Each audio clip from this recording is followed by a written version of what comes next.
এখনো ওই কবর আছে। 13 বৎসরের ছেলের কবর, 13.5 বৎসর, 13 বৎসর 6 মাস।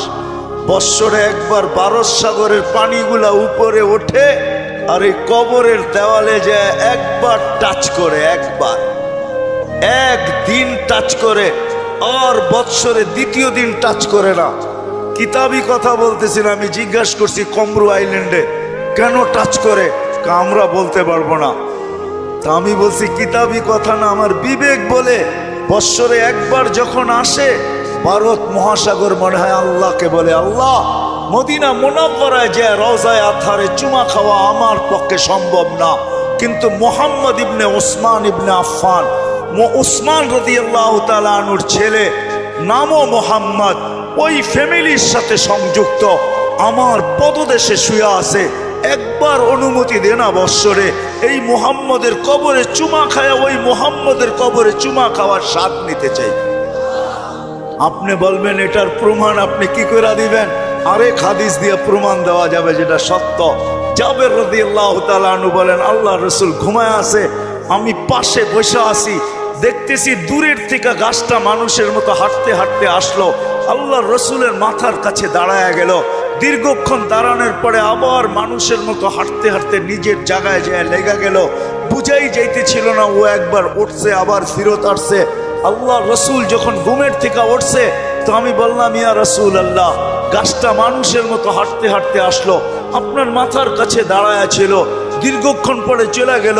আল্লাহ রসুল মুস্কি মুস্কি হাসতেছিলেন আর বলতেছিলেন, ও আমাকে দূর থেকে দেখতেছিল, মন ভরতেছিল না, আল্লাহর কাছে দোয়া করছেন, আল্লাহ আপনার বন্ধু এত কাছে আসছে, একটু অনুমতি দিলে হয় কি আমি একটু কাছের থেকে যায় দেখা আসি মন ভরা। আল্লাহ যদি গাছের দোয়া কবুল করতে পারে, আমার বিশ্বাস ভারত সাগরের দোয়া আল্লাহ কবুল করছেন, নাইলে আল্লাহ ডাকবে আসবে না। আর শুধু নামাজের জন্য তো ডাকে না, নামাজের জন্য ডাকে না, শত জিনিস দেখানো যায়, শত জিনিস দেওয়ার জন্য ডাকে, শত জিনিস। সবগুলাকে একসাথে বলি, নামাজের জন্য আল্লাহ ডাকেন না। আপনার আমার এই ছোট জীবনটা পূর্ণতা লেখা দেওয়ার জন্য ডাকেন, পূর্ণতা লেখা দেওয়ার জন্য। বলবেন এটা কোত্থেকে বাড়ি করলেন? হাদিসে আছে, ইদা সালুহা সালুহা সাইরুল আমাল, নামাজ ওকে, জীবন ওকে। আল্লাহ বলে তোর জীবনটাকে পূর্ণতা লেখা দেওয়ার জন্য তোকে মুসল্লায় ডাকতেছি, নাহলে ডাকার প্রয়োজন ছিল না, তোকে কেন ডাকবো? তুই কে? যা হোক, যেটা বুঝাইতেছিলাম, তৃতীয় স্বাধীনতা দিয়েছেন মত আদর্শগত, চতুর্থ স্বাধীনতা দিয়েছেন সোসাইটিগত। সমর্থ থাকলে দুনিয়ার যেই কোথাও বাস করা যায়, কোনো বাধা বিপত্তি নাই। আপনি বলবেন আমার সমর্থ আছে, আমি আমেরিকা বাস করতে পারবো, দেন না, ওদের ব্যাংকে টাকা জমা, বাড়ির থেকে আইসা নিয়ে যাবে। সত্য এটাই। পঞ্চম স্বাধীনতা আল্লাহ দিছেন, মৌত পর্যন্ত যেমন খুশি তেমন চলতে পারো, বিকেনিও পড়তে পারো, 3 কোয়ার্টারও পড়তে পারো, হাফ কোয়ার্টারও পড়তে পারো। আবার যদি সমাজ মাইনা নেয় তো মার পেটের থেকে যেমন আসছে এমনও করতে পারো। নাইলে ইন্দোনেশিয়ার একটা প্রদেশের নাম হইতো না উরিয়ান জায়া, আমি নিজে গিয়ে আসছি এখানে। পাপুয়া গিনির অর্ধেক হলো ইন্দোনেশিয়া, ওইখানের রাজধানী হইল জয়াপুরা, ওই প্রদেশের নাম হইল উরিয়ান জায়া। কি উরিয়ান মানি ল্যাংটা, জায়া মানি জাগা। মানুষ মার পেটের থেকে যেরকম আসে ওরকম কবরে যায়। আল্লাহ বলে কিচ্ছু বলবো না, নাজিরুন কাইফা তা'মালুন, শুধু তাকায় তাকায় দেখতে থাকবো। স্বাধীনতা বেশি দেন নাই, 5টা দিছেন। প্রশ্ন যদি করেন বাধ্য করেন না কেন, ইচ্ছা করলে তো বাধ্য করতে পারেন, সমাজ এরকম হবে। তা আল্লাহ বলে না, বাধ্য করব না। এই জন্য কোরআন বলে, লাউ শাআ আল্লাহ লাহাদাকুম জামিয়া, তোমাদেরকে হেদায়েত দিয়া দিতে পারি, সবাইকে চৌরাস্তায় দাঁড় করায় দিতে পারি। হেদায়েত মানি সোজা করে ফেলতে পারি, সোজা, নড়াচড়ার ক্ষমতা থাকবে না তোমাদের, বিলকুল সোজা করব। লাউ শা আল্লাহ লাজালাকুম উম্মাতান ওয়াহিদা, ইচ্ছা করলে এক বানায় দিতে পারি, এক। দুই কোনো শব্দ তোমাদের সমাজে থাকবে না, সব এক থাকবে।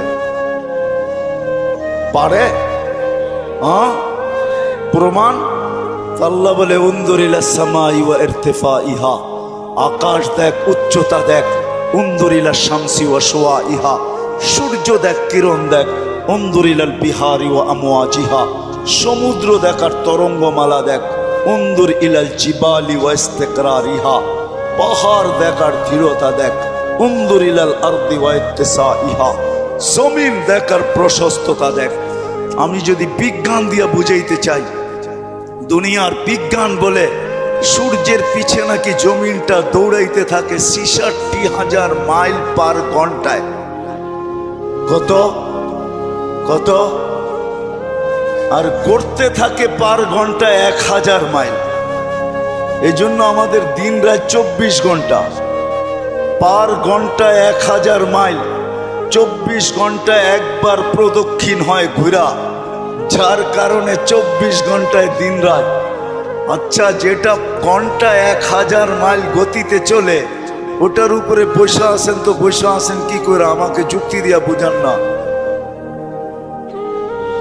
বসে আছেন কি করে? ২০০ মাইল ব্যাগে চললেই তো উড়া যায়, ঠিক না? ১,০০০ মাইল ব্যাগে এটা চাক্কির মতো ঘুরতেছে। ৬৬,০০০ মাইল ঘন্টায় গতিতে এটা ছুটতেছে, দৌড়াইতেছে।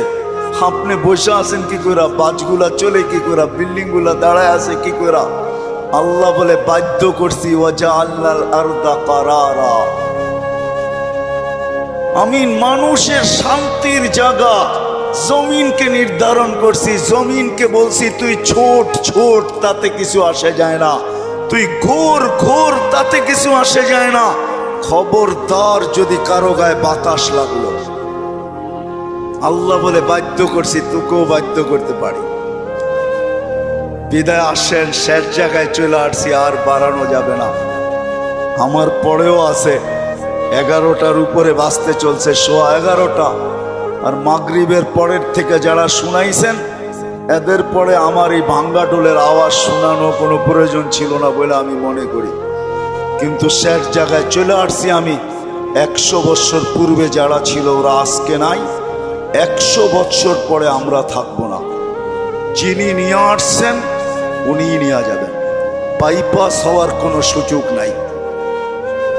বেশি দিন এইখানে থাকবো না, চলে যাব। কিন্তু আসেন, যেই মানুষটা সৃষ্টির ভিতরে সর্বদিকে সেরা, যার কোনো জুরি নাই, তুলনা নাই। যদি তুলনা থাকতো তাহলে আল্লাহ ফেরেশতাদেরকে ওভারটেক করে আমাদের মাথায় শ্রেষ্ঠত্বের মুকুট পড়াইতেন না। কেননা ফেরেশতার তৈরি নূরের থিকা, আমাদের তৈরি এক ফোঁটা বিদ্যুটে দুর্গন্ধময় পানির থিকা।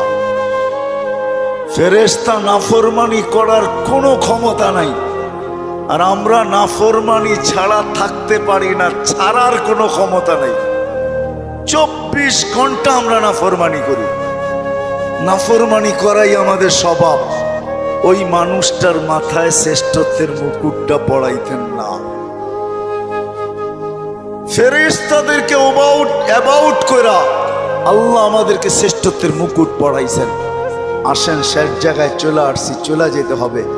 একটু ভাবেন, এই মজলিসে বসা যে আপনি আর আমি যাব তো বটে, যদি আখিরাতকে বিশ্বাস করেন, মউতকে বিশ্বাস করেন, যদি হিসাব কিতাবকে বিশ্বাস করেন, আর যদি না করেন তাহলে আবার পিছনে যাব। মেসেজ কোরআনে দেওয়া আছে, তোমাকে বিশ্বাস করতে আমরা বাধ্য করব। যেমন এক সময় আল্লাহ বাধ্য করছিলেন, রুহের জগতে যখন ছিলাম, তা আল্লাহ আমাদেরকে প্রশ্ন করছিলেন, আলাস্তু বিরাব্বিকুম, আমি কি তোমাদের রব নই? ওই দিন কিন্তু স্বীকারোক্তি দিতে বাধ্য ছিলাম, ক্বালু বালা।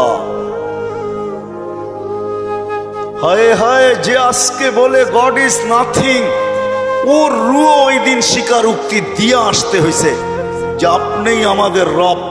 যদিও এখানে আসার পরে ভুলে গেছে, আল্লাহ বলে তোমাকে আরেকদিন বাধ্য করব। তুমি চিৎকার দিবে আর বলবে রব্বানা ইন্নানা আবসারনা ফারজি'না আমাল সালিহা ইন্না লা মুকিনুন। তারপরে আমাদের পক্ষ থেকে চিৎকার আসবে, কাল্লা, কখনো সম্ভব না।